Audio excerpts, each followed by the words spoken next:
Bonjour les amis, nous sommes aujourd'hui le 13 juin 2023.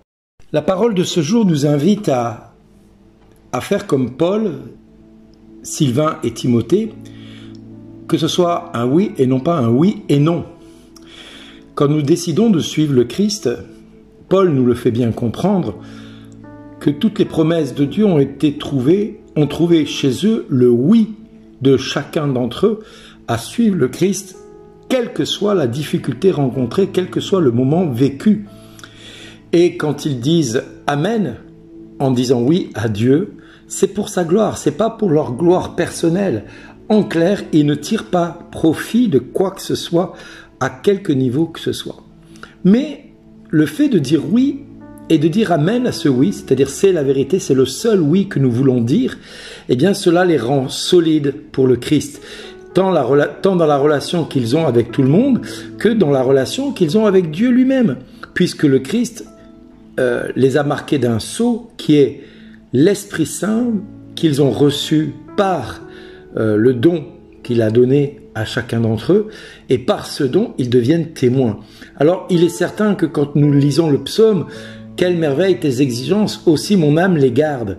Bien sûr, on se dit oui, mais ça c'est évident, moi je garde toutes les exigences de Dieu, sauf que quand il y a une parole de Dieu qui nous contraint à faire quelque chose, eh bien il n'y a plus grand monde derrière, parce que nous disons, mais Seigneur c'est trop dur pour moi, ça je n'y arriverai pas. Ben voilà, c'est le oui ou le non, mais ça peut pas être les deux, ça peut pas être un oui mais, parce que le oui mais nous conditionne automatiquement à l'échec.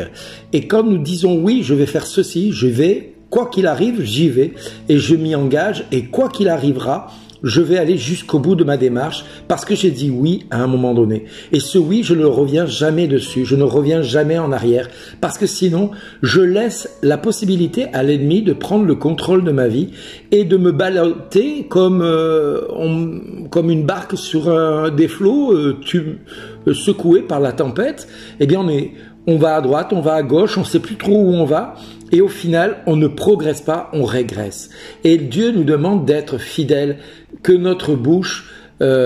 soit assoiffée des volontés de Dieu et que notre volonté est de rechercher la volonté de Dieu quoi qu'il arrive. Alors on peut dire au Seigneur, aie pitié de moi, regarde-moi,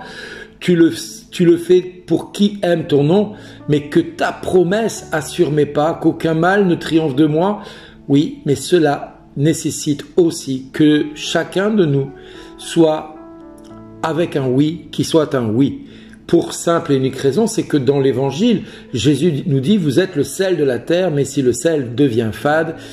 comment lui rendre de la saveur? Eh bien oui, si notre oui est un oui, mais nous ressemblons à du sel qui n'a pas de goût, et en fin de compte, je ne sais pas si vous avez déjà mangé des pâtes sans sel, ben vous allez voir que le goût des pâtes n'est pas fameux, si bon que ça quelque part, il manque toujours quelque chose et on va devoir rajouter un peu de sel pour que les pâtes prennent une saveur tout à fait autre. Eh bien, il en va de même de notre vie de chrétien. Si notre oui est un oui mais, eh bien ne soyons pas surpris que dans notre quotidien, l'ennemi remporte des batailles alors que nous devrions être plus que vainqueurs dans tous les combats que nous menons. Or, ce n'est pas nous qui combattons, c'est le Christ qui combat pour nous. Et quand le combat se fait dur, et je ne nie pas que les combats soient durs pour certains d'entre nous, et même pour tous, parce que quelle que soit la difficulté que nous rencontrions,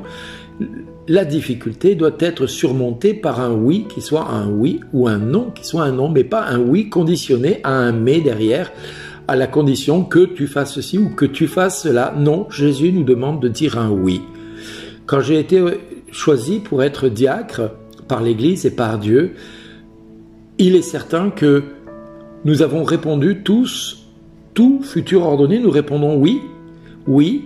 oui. Et la dernière question, nous disons oui avec la grâce de Dieu, parce que c'est toujours avec la grâce de Dieu que nous allons pouvoir tenir notre oui.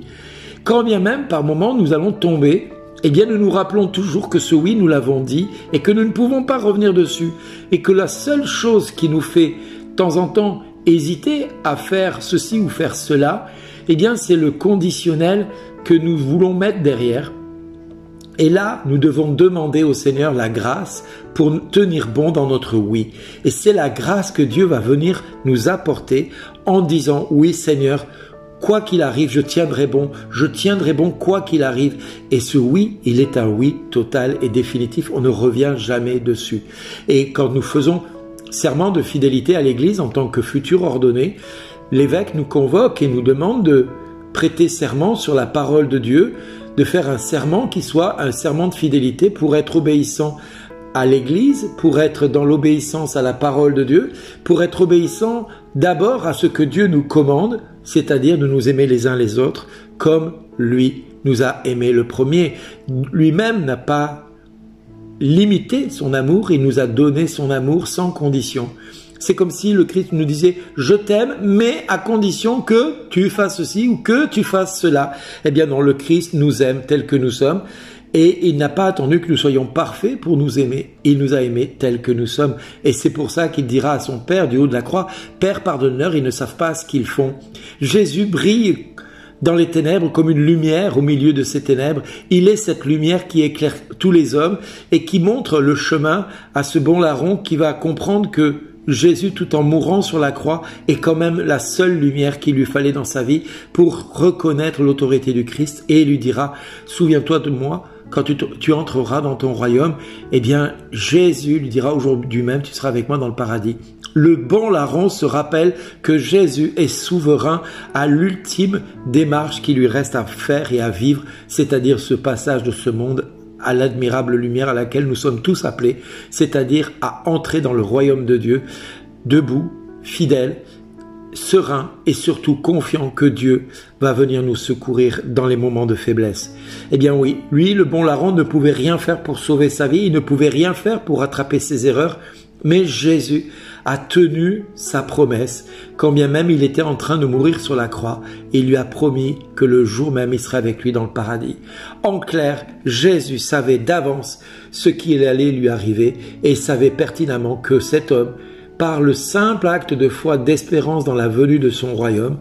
eh bien, Jésus allait le prendre avec lui, et c'est ce qui a valu à ce bon larron d'être reconnu par Jésus et de pouvoir accéder au paradis dès l'instant même où il a fermé les yeux définitivement sur la vie. Alors oui, frères et sœurs, nous avons nous aussi la possibilité d'être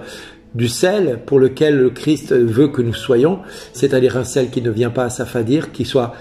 une grâce pour ceux qui nous entourent, une lumière au milieu du monde,